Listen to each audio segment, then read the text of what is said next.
ছোট বাচ্চাদের হাতে কখনো মোবাইল দিবেন না। আর যদি আপনি মোবাইল দেন, আপনার সন্তানের যে সব ক্ষতি হয় আপনি কি জানেন?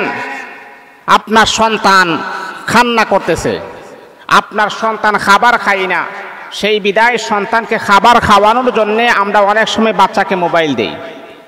বাচ্চার কান্না বন্ধ করার জন্য আমরা অনেক সময় বাচ্চাকে মোবাইল দেই। কিন্তু মা বাবা, আপনি কি জানেন? আপনি অল্প সময়ে আপনার সন্তানের কান্না থামানোর জন্যে, আপনার সন্তানকে একটু সুখ দেওয়ার জন্যে আপনার সন্তানের পুরাটা লাইফ, পুরাটা ভবিষ্যৎ আপনি নষ্ট করে দিচ্ছেন। মা বোনদেরকে আমি পায়ে হাত রেখে বলি, শুনেন, আপনি একটু সুখে থাকার জন্যে, আপনি একটু ভালো মতে কাজ করার জন্যে, আপনার সন্তানকে ঠান্ডা রাখার জন্য যে মোবাইলটা হাতে দিয়েছেন, আপনি যদি জানেন যে মোবাইলটা ব্যবহার করার কারণে ভবিষ্যতে আপনার এমন এমন ক্ষতি হওয়ার সম্ভাবনা রয়েছে, যদি আপনি জানতেন তাহলে আর কখনো আপনার সন্তানের হাতে এত বড় অস্ত্রটা আপনি দিতেন না। কোনো মা কি চায়? আচ্ছা বলেন, আপনি কি চাবেন যে আপনার সন্তানের হাতে একটা বুলেট দেওয়ার জন্যে, যে বুলেটটা যে কোনো সময় বাস্ট হতে পারে? কোনো মা কি তার সন্তানকে এমন বুলেট দিবে? যেমন করে আপনার সন্তানের বিপদ হওয়ার সম্ভাবনা আছে, এমন জিনিস যদি আপনি হাতে না দেন, তাহলে আল্লাহর কসমকে আমি আমার মা বোনদেরকে, বাবাদেরকে বলবো, সন্তানের হাতে কখনো মোবাইল দেওয়ার সিদ্ধান্তটা আপনি নেবেন না। আজকে মোবাইল যেমন আমাদের অনেক উপকার করতেছে, উপকারের চাইতে সবচেয়ে বেশি লসও আমাদের হচ্ছে। এই জন্যে মোবাইল থেকে সাবধান। মোবাইল যে বাধা সৃষ্টি করে, প্রথম নাম্বার হচ্ছে, ছোট বাচ্চার হাতে যদি আপনি মোবাইল দেন, অল্প বয়সে যদি মোবাইল হাতে দেন, তাহলে তার মানসিক বিকাশে বাধা সৃষ্টি হয়। মানসিক যে একটা বিকাশ, সেখানে একটা বাধা সৃষ্টি হবে। আপনি তাকে অল্প বয়সে তার হাতে মোবাইলটা আপনি হাতে তুলে দিয়েছেন, এটা হলো এক নাম্বার। দুই নাম্বার হলো, তার ব্রেনের উপরে খারাপ প্রভাব ফেলতে পারে। আল্লাহ পাক রব্বুল আলামিন প্রত্যেকটা মানুষকে আমার আল্লাহ ব্রেন শক্তি, এই মহা দৌলত আমার আল্লাহ দান করেছেন।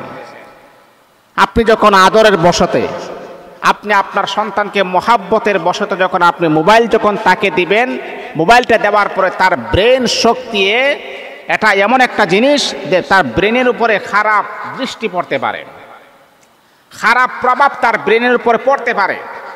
আর আপনার সন্তানের ব্রেনের উপরে যদি খারাপ প্রভাব পড়ে, এটা যে কত বড় যন্ত্রণাদায়ক, এটা যে কত বড় আযাবের বিষয়, আপনি হারে হারে আপনি টের পাবেন। এই জন্য বাবা, আপনাদের পায়ে হাত রেখে বলি, এই ভুলটা কখনো করবেন না। মা, আপনার পায়ে হাত রেখে বলি, সন্তানের হাতে কখনো মোবাইল দিয়ে তার ভবিষ্যৎটাকে আপনি নষ্ট করে দিবেন না। কারণ আপনি আপনার সন্তানকে জীবন দিয়ে ভালোবাসেন, আমি আমার সন্তানকে জীবন দিয়ে ভালোবাসি। আপনিও চান না আপনার সন্তানের ভবিষ্যৎ নষ্ট হোক, আপনিও চান না আপনার সন্তানের ভবিষ্যৎ নষ্ট হোক। নষ্ট যাতে করে না হয়, আপনাদেরকে সেবা দেওয়ার জন্য আমি কথাগুলো বলছি।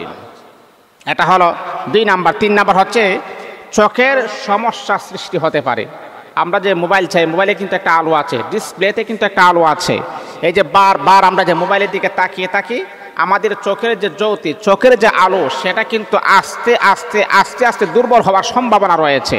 এই জন্যে অতিমাত্রা মোবাইল চাওয়ার কারণে অনেকে আমরা চোখের মাঝে ঝাপসা দেখি, অনেকের চোখের মাঝে সমস্যা হয়ে যায়। এই জন্য আপনার সন্তানের যাতে করে সমস্যা না হয়, আপনি কখনো তার হাতে মোবাইল নামক এই বোমাটা আপনি দিবেন না। এটা হলো তিন নাম্বার। চার নাম্বার হচ্ছে, আপনার সন্তানকে যদি আপনি মোবাইল দেন, ঘুমের মারাত্মক ক্ষতি হওয়ার সম্ভাবনা রয়েছে। যেই সন্তান একটা ঠিক টাইমে, তার একটা পজিশন মোতাবেক, তার একটা রুল মোতাবেক, তার একটা ফর্মুলা মোতাবেক যে সন্তান ঘুমাতো, এই যে সন্তানকে মোবাইল দিয়ে যে একটা অভ্যস্ত করেছেন, সেই সন্তান এখন আর রুল মানে না, সেই সন্তান এখন আর নিয়ম মানে না। তার ঘুমের মাঝে অতিরিক্ত মারাত্মক লেভেলের ক্ষতি হয়। আর যেই মানুষের ঘুম ঠিক না থাকে, সেই মানুষটা দেখবেন তার অনেক কিছু সমস্যা হয়ে যায়। খাবারে প্রবলেম হয়, তার পেটের মধ্যে গ্যাস্ট্রিকের সমস্যা হয়। মানুষের যখন ঘুম যখন ঠান্ডা থাকে, মেডিকেল থিওরিতে তারা বলেছেন, একটা মানুষের ঘুমে যখন সমস্যা হয়, তার সারাটা দিন সমস্যা থাকে। এই জন্যে যাতে করে আমাদের বাচ্চাদের ঘুমের জন্য কোনো ব্যাঘাত সৃষ্টি না হয়, ক্ষতি যাতে করে না হয়, আপনি আপনার সন্তানের হাতে মোবাইল দেওয়াটা বন্ধ করতে হবে। 5 নাম্বার হচ্ছে, যদি আপনি মোবাইল দেন, তাহলে বাচ্চাদের রাগ, অভিমান, জেদ অতিরিক্ত বেড়ে যায়। হে মা, হে বাবা, এই কথাগুলো আপনারা বাস্তবতার সাথে মিলিয়ে দেখেন। যে বাচ্চাকে প্রতিনিয়ত আপনি মোবাইল দিচ্ছেন, এখন বললেন আমি দিব না, দেখবেন আপনার সন্তানের রাগ কি বেড়ে যায়।